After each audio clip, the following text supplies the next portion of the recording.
नमस्कार। आज हम भोपाल के पास एक पुराने वीरान फार्म हाउस से जुड़ी एक सच्ची घटना पर बात करेंगे। ये एक परिवार का अनुभव है जो उन्होंने एक YouTube चैनल पर साझा किया था। जी। एक परिवार था जो अपनी बेटी की सेहत के लिए शहर से दूर शांति की तलाश में गया, पर उन्हें वहां शांति नहीं, कुछ और ही मिला। बिल्कुल। और ये कहानी उस आम धारणा से भी जुड़ती है कि जो जगहें लंबे समय तक खाली रहती हैं, वीरान, हाँ, खासकर अगर वो किसी मंदिर या पवित्र जगह के पास ना हो, तो वहां एक नेगेटिविटी या एक ठहराव सा आ जाता है। तो देखते हैं इस परिवार के साथ क्या हुआ जब वो अपने पुश्तैनी फार्म हाउस गए। तो कहानी का जो केंद्र है वो एक परिवार है। अंजलि, उनके पति, उनकी बेटी प्रीति, हाँ। जिसे पैरालिसिस था और बोलने में भी थोड़ी दिक्कत थी, हम्म। और अंजलि की सास और ससुर। पूरा परिवार। हाँ, पूरा परिवार। डॉक्टर ने कहा था कि प्रीति के लिए शहर का प्रदूषण ठीक नहीं है, तो वो लोग भोपाल के बाहर अपने फार्म हाउस चले गए। अच्छा। ये जगह कोई 3-4 साल से खाली पड़ी थी। मतलब आते जाते थे लोग देखभाल के लिए, पर रुका कोई नहीं था इतने साल। समझ गई। तो शुरुआत तो अच्छी हुई होगी, खुली जगह, हवा। हाँ बिल्कुल, शुरुआत अच्छी रही। प्रीति को भी खुली जगह अच्छी लगी, परिवार भी खुश था कि चलो बच्ची के लिए अच्छा है। लेकिन 5वीं रात, और वो रात थी अमावस्या की। ओहो, अमावस्या। मान्यताओं में तो अमावस्या को वैसे भी थोड़ा भारी माना जाता है। कहते हैं नेगेटिव शक्तियां ज्यादा एक्टिव होती हैं। सही। तो उसी रात अंजलि के फोन पे एक अनजान नंबर से कॉल आई। अनजान नंबर से? हाँ, और फोन हैंग हो गया, मतलब कुछ काम ही नहीं कर रहा था। और अजीब बात यह कि उन्होंने स्विच ऑफ करने की कोशिश की, फोन स्विच ऑफ हो गया, पर बजना बंद नहीं हुआ। अरे, स्विच ऑफ होने के बाद भी? हाँ, तो वो घबरा गए। उन्होंने फोन उठा के किचन में रख दिया, और जैसे ही वो पलटी, उन्हें लगा कोई तेजी से उनके पीछे से निकला। पहली आहट। हाँ, पर उन्होंने सोचा कि शायद मेरा वहम है। होता कई बार अंधेरे में या अकेले में। बिल्कुल, अक्सर लोग पहली बार में वहम ही समझते हैं, नजरअंदाज कर देते हैं। पर अगले दिन बात थोड़ी और बढ़ गई। क्या हुआ? पति और ससुर किसी काम से बाहर गए थे। अंजलि घर पे थी, सास और प्रीति के साथ। तभी उन्हें प्रीति के कमरे से पायल की आवाज आई, छन छन छन। पायल की आवाज? कमरे में तो प्रीति अकेली थी। हाँ, वो भागी भागी कमरे में गई तो देखा प्रीति बिस्तर पर बैठी रो रही है, बुरी तरह डरी हुई। ओह। और बड़ी मुश्किल से रोते हुए बस एक शब्द बोल पाई, डायन। डायन? एक बच्ची के मुंह से ये सुनना तो वाकई डरावना है। हद। खैर, पति जब लौटे तो उन्होंने कहा कि शायद कोई कीड़ा होगा या कोई जानवर, चूहा वगैरह। टाल दिए उन्होंने। मर्द अक्सर ऐसी बातों को जल्दी नहीं मानते। लेकिन माँ का दिल तो। हाँ, अंजलि का मन अब बहुत बेचैन था। उन्हें लग रहा था कुछ गड़बड़ है। और शक सही निकला होगा। हाँ, उसी रात प्रीति फिर से रोने लगी, आधी रात को। फिर से? और इस बार वो उंगली से छत की तरफ इशारा कर रही थी बार बार। छत की तरफ? अंजलि ने हिम्मत करके ऊपर देखा, और उनके तो होश उड़ गए। क्या क्या देखा उन्होंने? उन्होंने बताया कि छत से जैसे छिपकली चिपकती है ना, हाँ, वैसे ही एक बहुत ही डरावनी शक्ल वाली चुड़ैल चिपकी हुई थी। हे भगवान! उनकी चीख निकल गई।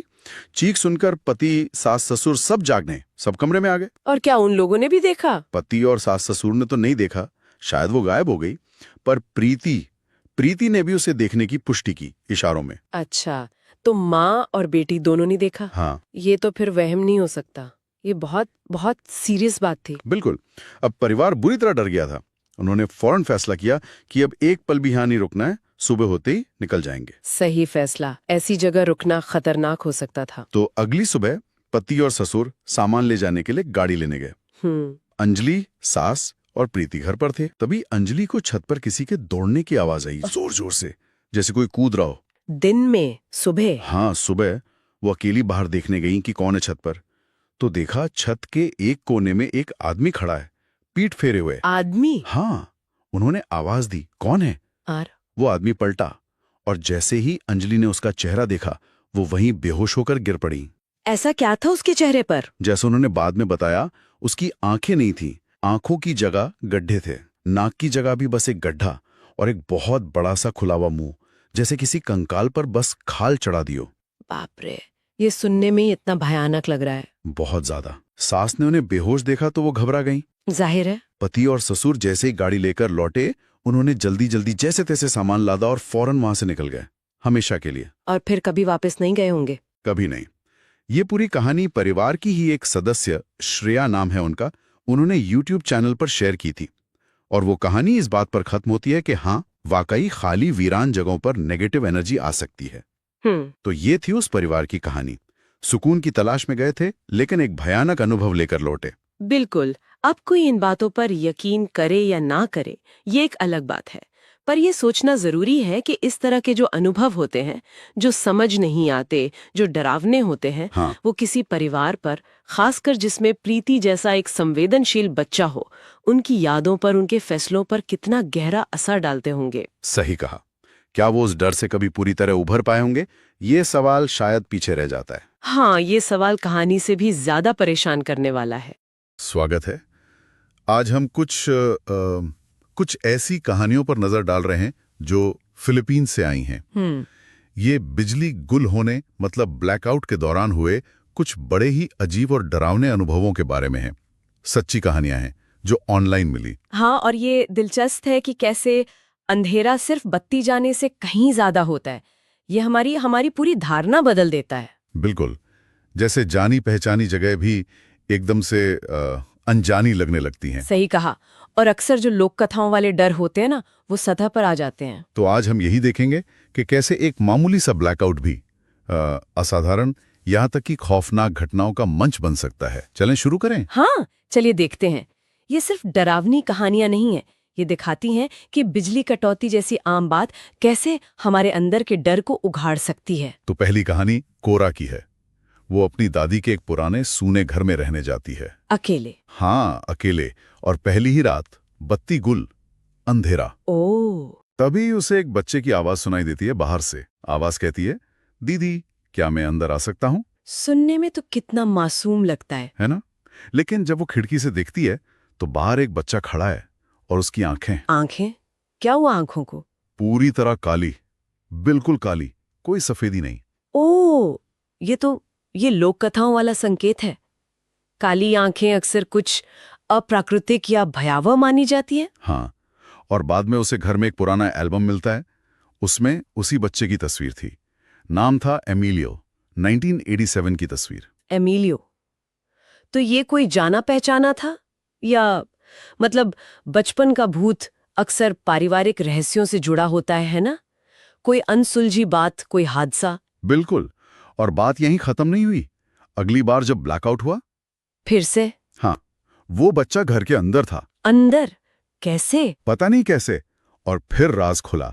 एमिलियो असल में कोरा का सौतेला भाई था। सौतेला भाई? हाँ, जिसे उसकी माँ ने कभी स्वीकार नहीं किया था।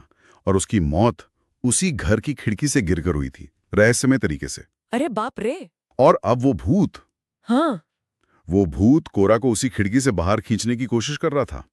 तो ये कहानी असल में पारिवारिक आघात, अस्वीकृति, उसके गहरे असर को दिखाती है, और ब्लैकआउट वो उस अकेलेपन और डर को और बढ़ा देता है। हाँ, जैसे अंधेरा उस भूत को ज्यादा ताकत दे रहा हो। बिल्कुल, अंधेरा एक उत्प्रेरक जैसा बन जाता है दबे हुए डर और सच के लिए। ये तो हुई पारिवारिक भूत की बात, लेकिन फिलीपींस में ही अंधेरा एक अलग तरह के डर को भी जगाता है, खासकर जब प्रकृति का कहर भी साथ हो। आप शायद टेमी की कहानी की बात कर रहे हैं, तूफान के बाद वाली? हाँ, वही। टाइफून क्रिस्टीन के बाद की घटना है ये। बहुत भयंकर तूफान था, सब तहस-नहस हो गया था और कई दिनों तक बिजली नहीं थी। टेमी के पड़ोसी थे मार्विन और मेंची। मेंची गर्भवती थी। वो लोग अपने टूटे फूटे घर लौटे। मुश्किल हालात थे बहुत। लेकिन रात में ही वो डर के मारे टेमी के पास वापस आ गए। बोले कि उनकी छत पर कोई था, कोई प्राणी, और उन्होंने लाल आंखें देखी। लाल आंखें और छत पर? उन्हें क्या लगा, क्या था वो? उन्हें शक था कि ये अस्वांग है। अस्वांग? हाँ, फिलिपीनी लोक कथाओं का वो डरावना जीव जो कहते हैं गर्भवती महिलाओं और बच्चों का शिकार करता है। सोचिए जरा, तबाही, अंधेरा और ऊपर से अस्वांग का डर। देखिए, आपदा के बाद का माहौल ही ऐसा होता है। अंधेरा, तबाही, असुरक्षा, ये सब मिलकर लोक कथाओं के ऐसे प्राणियों के डर को पनपने के लिए एकदम सही जमीन तैयार करते हैं। हाँ, लोग वैसे ही डरे और असहाय होते हैं। अंधेरा उस डर को, उस अनजाने के खौफ को और बढ़ा देता है। और गर्भवती महिला का निशाना बनना, ये तो लोक कथाओं में बहुत आम है, जीवन पर हमले का प्रतीक। और तो और किसी और ने भी दावा किया कि उसने ब्लैकआउट के दौरान एक अस्वांग को तूफान में मरे एक आदमी का शव खाते हुए देखा। उफ, देखिए, ये दिखाता है कि कैसे ऐसी भयानक परिस्थितियों में और खासकर अंधेरे में लोगों का यकीन ऐसी चीजों पर बढ़ जाता है, तर्क पीछे छूट जाता है। ये सब घटनाएं तभी रुकी जब बिजली वापस आई। हाँ, क्योंकि बिजली का आना सिर्फ रोशनी नहीं लाता, वो एक तरह से व्यवस्था और सुरक्षा की भावना लौटाता है। वो कवच वापस आ जाता है जो अंधेरे में हट गया था। एक और छोटा सा किस्सा है सांटे का, ये मुर्दा घर से जुड़ा है। मुर्दा घर? वो तो जगह ही ऐसी है। हाँ, सांटे वहां सहायक का काम करता था। एक रात ड्यूटी पर था और जाहिर है बिजली चली गई। ओह, मुर्दा घर में ब्लैकआउट। उसने टॉर्च चलाई और जैसे ही रोशनी अपने काम करने की जगह पर डाली, क्या देखा उसने? एक ताजा शव जिसे अभी फ्रीजर में रखना बाकी था, वो कमरे के बीच में खड़ा था और सांटे को ही देख रहा था। खड़ा था? शव? हाँ, सांटे तो चीखता हुआ भागा और उसने वो नौकरी उसी दिन छोड़ दी। मैं उसे दोष नहीं दूंगी। मुर्दा घर जैसी जगहें वैसे ही मौत और अलौकिक चीजों के विचारों से जुड़ी होती हैं। ब्लैकआउट उस माहौल को 1000 गुना डरावना बना देता है। सही कहा। रोशनी जाने का मतलब है नियंत्रण खो देना, और ऐसी जगह पर एक स्थिर चीज का हिलना या खड़ा दिखना, यह हमारे सबसे बुनियादी डर को जगाता है। मौत का डर, असलियत पर पकड़ खोने का डर। तो कुल मिलाकर ये कहानियां यही दिखाती हैं कि बिजली का जाना सिर्फ एक असुविधा नहीं है। नहीं, बिल्कुल नहीं। ये डर और अनिश्चितता का एक दरवाजा खोल सकता है।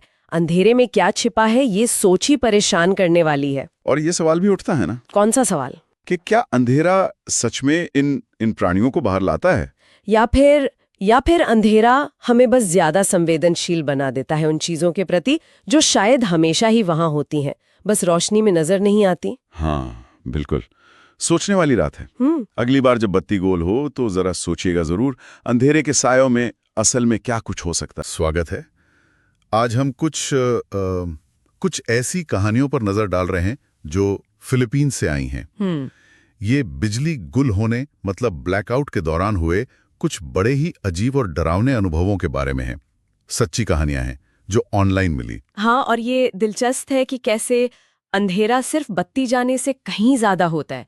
ये हमारी पूरी धारणा बदल देता है। बिल्कुल, जैसे जानी पहचानी जगह भी एकदम से अनजानी लगने लगती हैं। सही कहा। और अक्सर जो लोक कथाओं वाले डर होते हैं ना, वो सतह पर आ जाते हैं। तो आज हम यही देखेंगे कि कैसे एक मामूली सा ब्लैकआउट भी असाधारण, यहाँ तक कि खौफनाक घटनाओं का मंच बन सकता है। चलें शुरू करें। हाँ, चलिए देखते हैं। ये सिर्फ डरावनी कहानियां नहीं है, ये दिखाती हैं कि बिजली कटौती जैसी आम बात कैसे हमारे अंदर के डर को उघाड़ सकती है। तो पहली कहानी कोरा की है। वो अपनी दादी के एक पुराने सूने घर में रहने जाती है, अकेले। हाँ, अकेले। और पहली ही रात बत्ती गुल, अंधेरा। ओह। तभी उसे एक बच्चे की आवाज सुनाई देती है बाहर से। आवाज कहती है, दीदी क्या मैं अंदर आ सकता हूँ? सुनने में तो कितना मासूम लगता है ना? लेकिन जब वो खिड़की से देखती है तो बाहर एक बच्चा खड़ा है और उसकी आंखें? क्या हुआ आंखों को? पूरी तरह काली, बिल्कुल काली, कोई सफेदी नहीं। ओह, ये लोक कथाओं वाला संकेत है। काली आंखें अक्सर कुछ अप्राकृतिक या भयावह मानी जाती है। हाँ, और बाद में उसे घर में एक पुराना एल्बम मिलता है। उसमें उसी बच्चे की तस्वीर थी। नाम था एमिलियो, 1987 की तस्वीर। एमिलियो? तो ये कोई जाना पहचाना था, या मतलब बचपन का भूत अक्सर पारिवारिक रहस्यों से जुड़ा होता है ना? कोई अनसुलझी बात, कोई हादसा। बिल्कुल। और बात यहीं खत्म नहीं हुई। अगली बार जब ब्लैकआउट हुआ फिर से? हाँ, वो बच्चा घर के अंदर था। अंदर?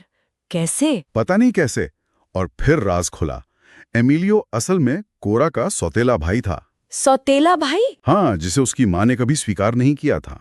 और उसकी मौत उसी घर की खिड़की से गिरकर हुई थी, रहस्यमय तरीके से। अरे बाप रे। और अब वो भूत, हाँ, वो भूत कोरा को उसी खिड़की से बाहर खींचने की कोशिश कर रहा था। तो ये कहानी असल में पारिवारिक आघात, अस्वीकृति, उसके गहरे असर को दिखाती है, और ब्लैकआउट वो उस अकेलेपन और डर को और बढ़ा देता है। हाँ, जैसे अंधेरा उस भूत को ज्यादा ताकत दे रहा हो। बिल्कुल, अंधेरा एक उत्प्रेरक जैसा बन जाता है दबे हुए डर और सच के लिए। ये तो हुई पारिवारिक भूत की बात, लेकिन फिलीपींस में ही अंधेरा एक अलग तरह के डर को भी जगाता है, खासकर जब प्रकृति का कहर भी साथ हो। आप शायद टेमी की कहानी की बात कर रहे हैं, तूफान के बाद वाली? हाँ, वही। टाइफून क्रिस्टीन के बाद की घटना है ये। बहुत भयंकर तूफान था, सब तहस-नहस हो गया था और कई दिनों तक बिजली नहीं थी। टेमी के पड़ोसी थे मार्विन और मेंची। मेंची गर्भवती थी। वो लोग अपने टूटे-फूटे घर लौटे। मुश्किल हालात थे बहुत। लेकिन रात में ही वो डर के मारे टेमी के पास वापस आ गए। बोले कि उनकी छत पर कोई था, कोई प्राणी, और उन्होंने लाल आंखें देखी। लाल आंखें और छत पर? उन्हें क्या लगा, क्या था वो? उन्हें शक था कि ये अस्वांग है। अस्वांग? हाँ, फिलिपीनी लोक कथाओं का वो डरावना जीव जो कहते हैं गर्भवती महिलाओं और बच्चों का शिकार करता है। सोचिए जरा, तबाही, अंधेरा और ऊपर से अस्वांग का डर। देखिए, आपदा के बाद का माहौल ही ऐसा होता है। अंधेरा, तबाही, असुरक्षा, ये सब मिलकर लोक कथाओं के ऐसे प्राणियों के डर को पनपने के लिए एकदम सही जमीन तैयार करते हैं। हाँ, लोग वैसे ही डरे और असहाय होते हैं। अंधेरा उस डर को, उस अनजाने के खौफ को और बढ़ा देता है। और गर्भवती महिला का निशाना बनना, ये तो लोक कथाओं में बहुत आम है, जीवन पर हमले का प्रतीक। और तो और किसी और ने भी दावा किया कि उसने ब्लैकआउट के दौरान एक अस्वांग को तूफान में मरे एक आदमी का शव खाते हुए देखा। उफ, देखिए, ये दिखाता है कि कैसे ऐसी भयानक परिस्थितियों में और खासकर अंधेरे में लोगों का यकीन ऐसी चीजों पर बढ़ जाता है, तर्क पीछे छूट जाता है। ये सब घटनाएं तभी रुकी जब बिजली वापस आई। हाँ, क्योंकि बिजली का आना सिर्फ रोशनी नहीं लाता, वो एक तरह से व्यवस्था और सुरक्षा की भावना लौटाता है। वो कवच वापस आ जाता है जो अंधेरे में हट गया था। एक और छोटा सा किस्सा है सांटे का। ये मुर्दा घर से जुड़ा है। मुर्दा घर? वो तो जगह ही ऐसी है। हाँ, सांटे वहां सहायक का काम करता था। एक रात ड्यूटी पर था और जाहिर है बिजली चली गई। ओह, मुर्दा घर में ब्लैकआउट। उसने टॉर्च चलाई और जैसे ही रोशनी अपने काम करने की जगह पर डाली, क्या देखा उसने? एक ताजा शव जिसे अभी फ्रीजर में रखना बाकी था, वो कमरे के बीच में खड़ा था और सांटे को ही देख रहा था। खड़ा था? शव? हाँ, सांटे तो चीखता हुआ भागा और उसने वो नौकरी उसी दिन छोड़ दी। मैं उसे दोष नहीं दूंगी। मुर्दा घर जैसी जगहें वैसे ही मौत और अलौकिक चीजों के विचारों से जुड़ी होती हैं। ब्लैकआउट उस माहौल को 1000 गुना डरावना बना देता है। सही कहा। रोशनी जाने का मतलब है नियंत्रण खो देना, और ऐसी जगह पर एक स्थिर चीज का हिलना या खड़ा दिखना, यह हमारे सबसे बुनियादी डर को जगाता है। मौत का डर, असलियत पर पकड़ खोने का डर। तो कुल मिलाकर ये कहानियां यही दिखाती हैं कि बिजली का जाना सिर्फ एक असुविधा नहीं है। नहीं, बिल्कुल नहीं। ये डर और अनिश्चितता का एक दरवाजा खोल सकता है।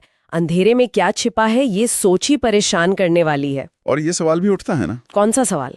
कि क्या अंधेरा सच में इन प्राणियों को बाहर लाता है, या फिर अंधेरा हमें बस ज्यादा संवेदनशील बना देता है उन चीजों के प्रति जो शायद हमेशा ही वहां होती हैं, बस रोशनी में नजर नहीं आती। हाँ, बिल्कुल सोचने वाली रात है। अगली बार जब बत्ती गोल हो तो जरा सोचिएगा जरूर, अंधेरे के सायों में असल में क्या कुछ हो सकता है। नमस्कार, आज हम भोपाल के पास एक पुराने वीरान फार्म हाउस से जुड़ी एक सच्ची घटना पर बात करेंगे। ये एक परिवार का अनुभव है जो उन्होंने एक YouTube चैनल पर साझा किया था। जी। एक परिवार था जो अपनी बेटी की सेहत के लिए शहर से दूर शांति की तलाश में गया, पर उन्हें वहां शांति नहीं, कुछ और ही मिला। बिल्कुल। और ये कहानी उस आम धारणा से भी जुड़ती है कि जो जगहें लंबे समय तक खाली रहती हैं, वीरान, हाँ, खासकर अगर वो किसी मंदिर या पवित्र जगह के पास ना हो, तो वहां एक नेगेटिविटी या एक ठहराव सा आ जाता है। तो देखते हैं इस परिवार के साथ क्या हुआ जब वो अपने पुश्तैनी फार्म हाउस गए। तो कहानी का जो केंद्र है वो एक परिवार है। अंजलि, उनके पति, उनकी बेटी प्रीति, हाँ, जिसे पैरालाइसिस था और बोलने में भी थोड़ी दिक्कत थी, और अंजलि की सास और ससुर। पूरा परिवार। हाँ, पूरा परिवार। डॉक्टर ने कहा था कि प्रीति के लिए शहर का प्रदूषण ठीक नहीं है, तो वो लोग भोपाल के बाहर अपने फार्म हाउस चले गए। अच्छा। ये जगह कोई 3-4 साल से खाली पड़ी थी। मतलब आते जाते थे लोग देखभाल के लिए, पर रुका कोई नहीं था इतने साल। समझ गई। तो शुरुआत तो अच्छी हुई होगी, खुली जगह, हवा। हाँ, बिल्कुल, शुरुआत अच्छी रही। प्रीति को भी खुली जगह अच्छी लगी, परिवार भी खुश था कि चलो बच्ची के लिए अच्छा है। लेकिन 5वीं रात, और वो रात थी अमावस्या की। ओहो, अमावस्या। मान्यताओं में तो अमावस्या को वैसे भी थोड़ा भारी माना जाता है। कहते हैं नेगेटिव शक्तियां ज्यादा एक्टिव होती हैं। सही। तो उसी रात अंजलि के फोन पे एक अनजान नंबर से कॉल आई। अनजान नंबर से? हाँ, और फोन हैंग हो गया। मतलब कुछ काम ही नहीं कर रहा था। और अजीब बात यह कि उन्होंने स्विच ऑफ करने की कोशिश की, फोन स्विच ऑफ हो गया पर बजना बंद नहीं हुआ। अरे, स्विच ऑफ होने के बाद भी? हाँ, तो वो घबरा गए, उन्होंने फोन उठा के किचन में रख दिया और जैसे ही वो पलटी उन्हें लगा कोई तेजी से उनके पीछे से निकला। पहली आहट। हाँ, पर उन्होंने सोचा कि शायद मेरा वहम है। होता कई बार अंधेरे में या अकेले में। बिल्कुल, अक्सर लोग पहली बार में वहम ही समझते हैं, नजरअंदाज कर देते हैं। पर अगले दिन बात थोड़ी और बढ़ गई। क्या हुआ?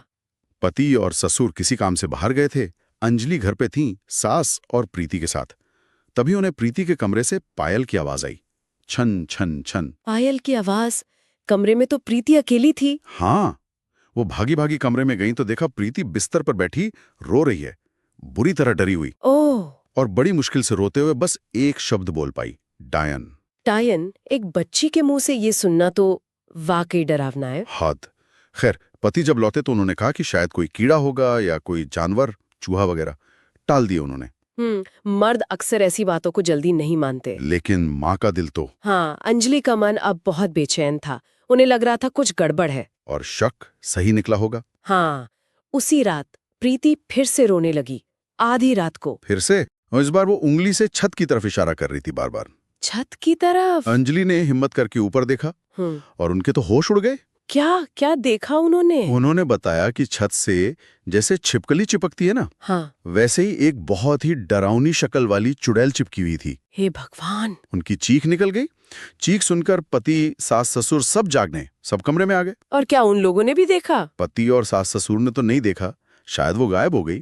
पर प्रीति ने भी उसे देखने की पुष्टि की इशारों में। अच्छा, तो माँ और बेटी दोनों ने देखा? हाँ। ये तो फिर वहम नहीं हो सकता। ये बहुत बहुत सीरियस बात थी। बिल्कुल। अब परिवार बुरी तरह डर गया था। उन्होंने फौरन फैसला किया कि अब एक पल भी यहाँ नहीं रुकना है, सुबह होते ही निकल जाएंगे। सही फैसला। ऐसी जगह रुकना खतरनाक हो सकता था। तो अगली सुबह पति और ससुर सामान ले जाने के लिए गाड़ी लेने गए। अंजलि, सास और प्रीति घर पर थे। तभी अंजलि को छत पर किसी के दौड़ने की आवाज आई, जोर जोर से, जैसे कोई कूद रहा हो। दिन में? सुबह? हाँ, सुबह। वो अकेली बाहर देखने गई कि कौन है छत पर। तो देखा छत के एक कोने में एक आदमी खड़ा है, पीठ फेरे हुए। आदमी? हाँ। उन्होंने आवाज दी, कौन है? और वो आदमी पलटा और जैसे ही अंजलि ने उसका चेहरा देखा, वो वहीं बेहोश होकर गिर पड़ी। ऐसा क्या था उसके चेहरे पर? जैसे उन्होंने बाद में बताया, उसकी आंखें नहीं थी, आंखों की जगह गड्ढे थे। नाक की जगह भी बस एक गड्ढा और एक बहुत बड़ा सा खुला हुआ मुंह, जैसे किसी कंकाल पर बस खाल चढ़ा दियो। बाप रे, ये सुनने में इतना भयानक लग रहा है। बहुत ज्यादा। सास ने उन्हें बेहोश देखा तो वो घबरा गई। जाहिर है। पति और ससुर जैसे ही गाड़ी लेकर लौटे, उन्होंने जल्दी जल्दी जैसे तैसे सामान लादा और फौरन वहां से निकल गए, हमेशा के लिए। और फिर कभी वापस नहीं गए होंगे? कभी नहीं। ये पूरी कहानी परिवार की ही एक सदस्य, श्रेया नाम है उनका, उन्होंने YouTube चैनल पर शेयर की थी। और वो कहानी इस बात पर खत्म होती है कि हाँ, वाकई खाली वीरान जगहों पर नेगेटिव एनर्जी आ सकती है। तो ये थी उस परिवार की कहानी। सुकून की तलाश में गए थे, लेकिन एक भयानक अनुभव लेकर लौटे। बिल्कुल। अब कोई इन बातों पर यकीन करे या ना करे, ये एक अलग बात है।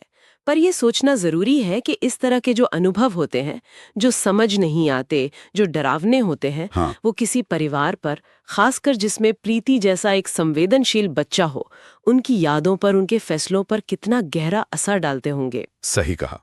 क्या वो उस डर से कभी पूरी तरह उभर पाए होंगे? ये सवाल शायद पीछे रह जाता है। हाँ, ये सवाल कहानी से भी ज्यादा परेशान करने वाला है।